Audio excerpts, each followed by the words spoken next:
નમસ્કાર મિત્રો, આ વિડીયોમાં આપણે જોઈશું ભારતના બંધારણ અંતર્ગત પ્રશ્નોત્તરી 4, જેમાં આપણે જોઈશું રાજ્યનીતિના માર્ગદર્શક સિદ્ધાંતો બાબત પ્રશ્નોત્તરી અને તમામ અનુચ્છેદ વિશે આપણે આ વિડીયોમાં બતાવીશું. બંધારણ બાબતનો જે જીપીએસસીની પરીક્ષાઓમાં અભ્યાસક્રમ હોય છે એમાં આપણે આમુખ, મૂળભૂત અધિકારો, મૂળભૂત ફરજોના વિડીયોઝ બની ચૂક્યા છે અને આજે આપણે બનાવી છે રાજ્યનીતિના માર્ગદર્શક સિદ્ધાંતો. બાકીના જે તમામ વિડીયો છે એક પછી એક આપણા પ્લેલિસ્ટમાં ઉમેરાતા જશે.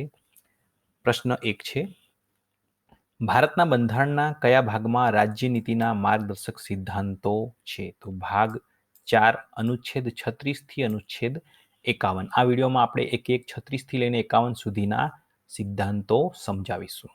બીજો પ્રશ્ન છે, કોણે ડીપીએસપીને બંધારણનું વિશિષ્ટ લક્ષણ કહ્યું છે? ડીપીએસપી એટલે directive principles of state policy, જેને અંગ્રેજીમાં કહેવાય રાજ્યનીતિના માર્ગદર્શક સિદ્ધાંતો. તો ડોક્ટર ભીમરાવ આંબેડકરે વિશિષ્ટ લક્ષણ કહ્યું છે. 3, નીતિ નિર્દેશક તત્વ સંસદ અને ન્યાયતંત્રના સંઘર્ષમાં વધારો કરશે એમ કોણે કહ્યું હતું? કે.સી. વિહિયરે કહ્યું હતું. 4, એમ.વી. પાયલીએ શું કહ્યું હતું આ બાબતમાં? તો આ સિદ્ધાંત પ્રજાતાંત્રિક ભારતનો શિલાન્યાસ કરે છે તથા જ્યારે ભારત સરકાર તેમને કાર્યરૂપમાં પરિણિત કરશે તો ભારત એક સાચો લોક કલ્યાણકારી દેશ બની શકશે. મિત્રો, મૂળભૂત અધિકારો છે જેને કાયદાનું સંરક્ષણ છે અને જે રાજ્યનીતિના માર્ગદર્શક સિદ્ધાંતો છે રાજ્યને માટે, એના આધારે રાજ્ય સારી કામગીરી કરી શકે છે. 5, એમપી સિતલવાડે શું કહ્યું હતું? રાજ્યનીતિ નિર્દેશક તત્વ ન્યાયાલય માટે પ્રકાશ સ્તંભ સમાન છે. 6, અલ્લાદી કૃષ્ણસ્વામી અય્યરે આ બાબતમાં શું કહ્યું? તો કોઈ પણ લોકપ્રિય મંત્રીમંડળ બંધારણના ભાગ 4ની જોગવાઈઓનું ઉલ્લંઘન કરી શકે નહીં. 7, શા માટે આ સિદ્ધાંતનું નામ રાજ્યનીતિના માર્ગદર્શક સિદ્ધાંતો રાખવામાં આવ્યું છે? તો સરકારને માર્ગદર્શન આપતા હોવાથી તેમને રાજ્યનીતિના માર્ગદર્શક સિદ્ધાંતો કહેવાય છે, જેમનો મુખ્ય ઉદ્દેશ્ય કલ્યાણકારી રાજ્ય સ્થાપવાનો છે. જે લોકપ્રિય સરકાર હોય, જે કલ્યાણકારી રાજ્ય સ્થાપવા માંગતા હોય એવી સરકાર હોય તો એ રાજ્યનીતિના માર્ગદર્શક સિદ્ધાંતો પર વધારે ધ્યાન આપતી હોય છે. 8, ડીપીએસપી કયા દેશના બંધારણમાંથી ગ્રહણ કરવામાં આવ્યા છે? એટલે કે રાજ્યનીતિના માર્ગદર્શક સિદ્ધાંતો આયર્લેન્ડ દેશમાંથી લેવામાં આવ્યા છે. 9, કારખાનામાં 14 વર્ષથી ઓછી વયના બાળક બાબત જે કાયદો છે તે શું કહેવા માંગે છે? તો કામ પર જે રાખવાથી બાળશ્રમ અધિનિયમ 2016 અન્વયે કામ પર રાખનારને 2 વર્ષની કેદ તથા 50,000 રૂપિયાનો દંડ થાય છે. 10, બંધારણમાં કલ્યાણકારી રાજ્ય માટે કોને મહત્વ અપાયું છે? તો રાજ્યનીતિના માર્ગદર્શક સિદ્ધાંતોને. 11, રાજ્યનીતિના માર્ગદર્શક સિદ્ધાંતો ઉમેરવા પાછળનો ઉદ્દેશ્ય શું છે? સામાજિક આર્થિક લોકતંત્રની સ્થાપના કરવા માટે. બંધારણનો કયો અંશ ભારતના નાગરિકોને આર્થિક ન્યાય આપવાનો સંકેત આપે છે?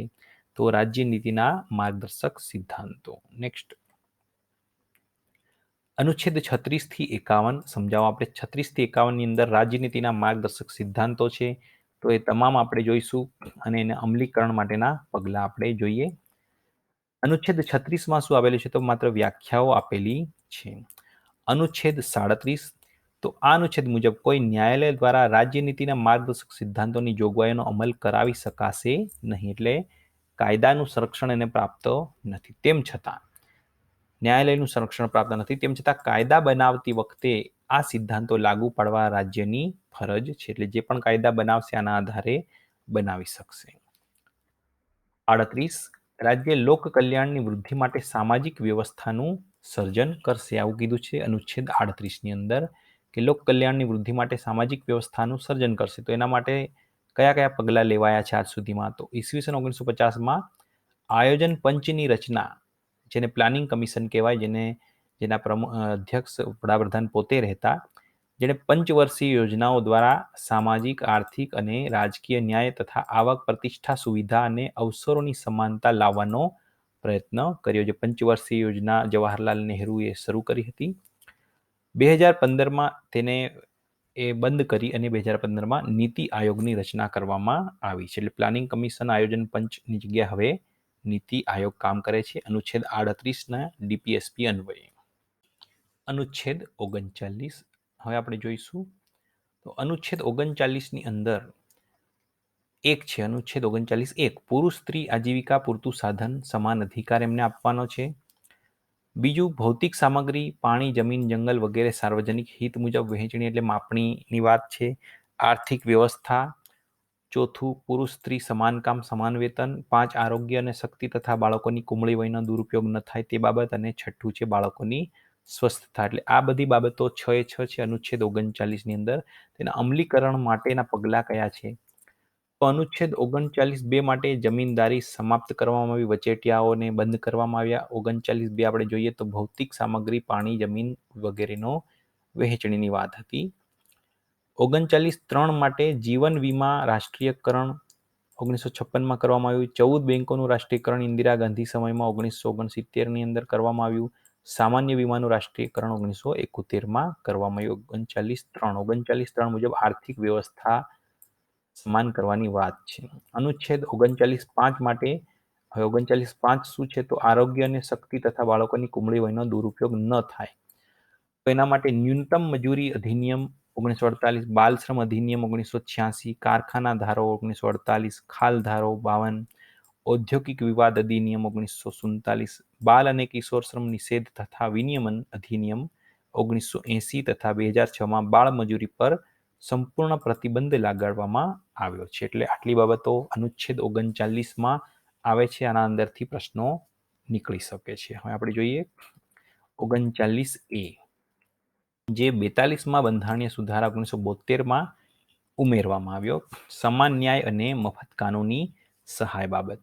ન્યાયિક વ્યવસ્થા એ રીતે કામ કરે કે ન્યાયની સમાન તક બધાને પ્રાપ્ત થાય. તો આના માટે અમલીકરણ માટે સરકારે શું કર્યું? તો કાયદાકીય સેવા પ્રાધિકરણ અધિનિયમ 1987 જેના હેઠળ નબળા વર્ગના લોકો વિના મૂલ્યે અને ઝડપથી ન્યાય મેળવી શકશે તેવી વ્યવસ્થા કરવામાં આવી છે. અનુચ્છેદ 39(a). ત્યાર પછી છે અનુચ્છેદ 40 ગ્રામ પંચાયતની રચના. ખૂબ જ મહત્વનું. રાજ્ય તેમને જરૂરી સત્તા અને અધિકાર આપશે. મહાત્મા ગાંધીને ખૂબ નજીકનો આ અનુચ્છેદ છે. એમની વિચારધારાની નજીકનો. ગ્રામ પંચાયતની રચના એટલે કે રાજ્ય તેમને ગ્રામ પંચાયતોને જરૂરી સત્તા અને અધિકાર આપશે. અનુચ્છેદ 40માં આવે છે. ખાસ યાદ રાખીશું. અમલીકરણ માટે એના પગલાં કયા છે? તો 73માં બંધારણીય સુધારા 1992 મુજબ પંચાયતી રાજને બંધારણીય દરજ્જો આપવામાં આવ્યો. શ્રી નરસિંહ રાવની સરકાર વખતે આ કામગીરી થઈ હતી. જેના પછી જિલ્લા પંચાયત, તાલુકા પંચાયત અને ગ્રામ પંચાયત એવું ત્રિસ્તરીય માળખું અસ્તિત્વમાં આવ્યું. એની ચૂંટણીઓ પણ થવા લાગી. એટલે અનુચ્છેદ 40 ખૂબ મહત્વ. અનુચ્છેદ 41 કામ શિક્ષણ અને અમુક પ્રસંગે જાહેર સહાય મેળવવાનો અધિકાર. એના અંદર આપણે જોઈએ તો સામુદાયિક વિકાસ કાર્યક્રમ 1952, પર્વતીય ક્ષેત્ર વિકાસ કાર્યક્રમ 1960, જવાહર રોજગાર યોજના 1989, દુકાળ સંભવિત ક્ષેત્ર કાર્યક્રમ 1973, મહાત્મા ગાંધી રાષ્ટ્રીય ગ્રામીણ રોજગાર ગેરંટી યોજના 2006, એનઆરઈજીએ અને અટલ વૃદ્ધાવસ્થા પેન્શન યોજના. બધી યોજનાઓ અનુચ્છેદ 41 માટે છે, જે કામ શિક્ષણ અને અમુક પ્રસંગે જાહેર સહાય એટલે કે પેન્શનની વાત છે. અનુચ્છેદ 41ની અંદર આવે છે. અનુચ્છેદ 42 જોઈએ. રાજ્ય કામ અંગેની ન્યાયી અને માનવોચિત પરિસ્થિતિ નક્કી કરવા માટે તથા પ્રસૂતિ સહાય માટે જોગવાઈ કરશે. તો એના માટે સરકારે શું કર્યું છે? તો પ્રસૂતિ પ્રસુવિધા અધિનિયમ 1961 અને જનની શિશુ સુરક્ષા યોજના જેવા કાર્યક્રમ હાલ અમલી છે. અનુચ્છેદ 42 પ્રસૂતિની વાત આવે તો અનુચ્છેદ 42. અનુચ્છેદ 43ની અંદર શું છે? તો કામદારો માટે નિર્વાહ વેતન તેમજ વગેરેની જોગવાઈમાં જે રજા વચ્ચે એક દિવસ ઓફ મળે આ બધી બાબતો અનુચ્છેદ 43 મુજબ છે. એના માટે સરકારે શું કર્યું છે? તો ખાદી અને ગ્રામોદ્યોગ બોર્ડ, રાષ્ટ્રીય લઘુ ઉદ્યોગ બોર્ડ, હાથસાળ બોર્ડ વગેરે જેવી સંસ્થાઓ સ્થાપીને કુટીર ઉદ્યોગોને પ્રોત્સાહન આપવામાં આવ્યું છે. આ પણ મહાત્મા ગાંધીજીના વિચારોની નજીક છે. આ ડીપીએસપી જેને કહેવાય. નેક્સ્ટ જોઈએ અનુચ્છેદ 43(a) જે 42માં બંધારણીય સુધારાથી એ પણ ઉમેરવામાં આવે છે. ત્યારબાદ ઉદ્યોગોના વહીવટમાં કામદારોની ભાગીદારી. અનુચ્છેદ 43(b) સહકારી સમિતિઓની સ્થાપના અને વિકાસ, જે 97માં બંધારણીય સુધારા 2011થી તેને સામેલ કરવામાં આવેલો છે. અનુચ્છેદ 43. કામદારોની વાત આવે તો અનુચ્છેદ 43(a), સહકારી સમિતિઓ 43(b). અનુચ્છેદ 44 આપણે જોઈએ. એની અંદર શું કીધું છે તો નાગરિકો માટે એક સરખો દીવાની કાયદો, જેને યુનિફોર્મ સિવિલ કોડ કહેવામાં આવે છે. ખૂબ જ મહત્વનો ઇમ્પોર્ટન્ટ મુદ્દો છે. યુનિફોર્મ સિવિલ કોડ જે હાલ ખૂબ વિચારાધીન છે, જેની અંદર દેશની અંદર તમામ નાગરિકોને સમાન કાયદો લાગુ કરવાની વાત છે. મોટા ભાગે આ જે કાયદો છે એ અમુક બાબતોમાં જ બાકી છે. મોટા ભાગે સરકારે અલગ અલગ કાર્યક્રમો કરી અને દાખલા તરીકે હિન્દુ કોડ બિલ જે હતું એના 4 ભાગ કરી અને એના પણ કાયદા પાસ કરી દીધેલ છે. દાખલા તરીકે હજુ એમાં વિસંગતતાઓ છે કે હિન્દુ જે છે માત્ર આપણા દેશની અંદર દત્તક લેવાનો અધિકાર માત્ર હિન્દુઓને છે. બીજા અન્ય કોઈ ધર્મના લોકો હજુ દત્તક બાળક લઈ શકતા નથી. ત્યાર પછી લગ્ન બાબત છે તો હિન્દુની અંદર બીજા લગ્ન માન્ય નથી, પણ મુસ્લિમ ધર્મ હોય તો 4 લગ્ન સુધી માન્ય છે. તલાકના કાયદા છે. આ બધી વિસંગતતાઓ છે જે પર્સનલ લો કહેવાય. તો એના માટે સરકાર યુનિફોર્મ સિવિલ કોડ એટલે કે એક સરખો દીવાની કાયદો, ફોજદારીમાં તો બધા સમાન છે, પણ દીવાની એટલે કે જે બાબતો છે પર્સનલ લોની વાત છે એની અંદર સમાન જેમ બને એમ એની નજીક જવાની વાત છે. યુનિફોર્મ સિવિલ કોડ અનુચ્છેદ 44માં આવશે યુનિફોર્મ સિવિલ કોડ. અનુચ્છેદ 45 રાજ્ય 6 વર્ષથી ઓછી વયના બાળકો માટે શરૂઆતથી બાલ્યાવસ્થા દરમિયાન સંભાળ અને શિક્ષણની જોગવાઈ કરવાનો પ્રયત્ન કરશે. અનુચ્છેદ 45 અમલીકરણ માટે જોઈએ તો સંકલિત બાળ વિકાસ યોજના એટલે કે ICDS અંતર્ગત આંગણવાડીઓ ચલાવવામાં આવી રહી છે. આ અનુચ્છેદ 45 અંતર્ગત આવે છે. અનુચ્છેદ 46 રાજ્ય સમાજના નબળા વર્ગોના લોકોના અને ખાસ કરીને અનુસૂચિત જાતિ અને જનજાતિઓના શૈક્ષણિક અને આર્થિક હિતોની વિશેષ સાવધાનીથી અભિવૃદ્ધિ કરશે અને સામાજિક ન્યાય અને તમામ પ્રકારના શોષણ સામે રક્ષણ કરશે. અનુચ્છેદ 46ની અંદર છે. એના માટે સરકારી નોકરીઓ, શિક્ષણ સંસ્થાનોમાં આરક્ષણ એટલે કે અનામત આપેલું છે. રાષ્ટ્રીય અનુસૂચિત જાતિ આયોગ તથા રાષ્ટ્રીય અનુસૂચિત જનજાતિ આયોગની સ્થાપના કરવામાં આવેલી છે. શોષણ મુક્તિ માટે નાગરિક અધિકાર સંરક્ષણ અધિનિયમ 1976 તથા અનુસૂચિત જાતિ જનજાતિ અત્યાચાર નિવારણ એટ્રોસિટીના કાયદાઓ એમાં સરકારે બનાવેલા છે. રાષ્ટ્રીય મહિલા આયોગ, અલ્પસંખ્યક આયોગ, પછાત વર્ગ આયોગ એ બધા આયોગની પણ સ્થાપના કરી છે અનુચ્છેદ 46ના અમલીકરણ માટે. અનુચ્છેદ 47 રાજ્ય જાહેર આરોગ્યને સુધારવાનો તથા માદક પીણા તેમજ આરોગ્યને હાનિકારક પદાર્થો પર પ્રતિબંધ મૂકવાનો પ્રયત્ન કરશે. એની અંદર જોઈએ તો અમુક રાજ્યોમાં દારૂબંધીની જોગવાઈ છે, જેમ કે ગુજરાત નશાબંધી અધિનિયમ 1949, મા અમૃતમ યોજના, મા વાત્સલ્ય યોજના, PMJY જેવી યોજનાઓ છે. PHC, CHC એટલે કે કોમ્યુનિટી હેલ્થ સેન્ટર, PHC એટલે પ્રાઇમરી હેલ્થ સેન્ટર તથા સિવિલ હોસ્પિટલોની સ્થાપનાઓ કરવામાં આવેલી છે, જે અનુચ્છેદ 47 અંતર્ગત આવે છે બંધારણની અંદર, જે માર્ગદર્શક સિદ્ધાંતોમાં છે.